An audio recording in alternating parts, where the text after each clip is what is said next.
Hey there, welcome to our video where we're going to dive into a fascinating problem that you might encounter while using GDB. So picture this, you're trying to work with a string literal in GDB, right? You want to get the address of that string, but wait a minute, isn't a string literal just a value without any symbol to latch onto? How on earth can you even get its address in the first place? It's a bit of a puzzling problem, isn't it? Let's unravel this mystery together. Now, let's talk about the solution to our little conundrum. When you ask for the address of a string literal in GDB, what actually happens behind the scenes is quite interesting. GDB cleverly employs a sneaky tactic by calling malloc within the debug to allocate memory for that string literal.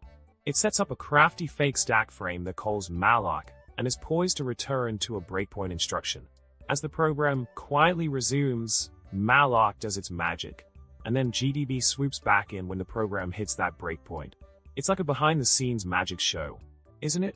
To tie it all together, we've explored how GDB manages to retrieve the address of a string literal through its clever use of malloc and fake stack frames.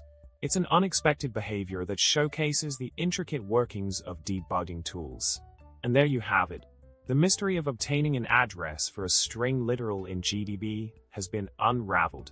Thanks for joining us on this journey of discovery.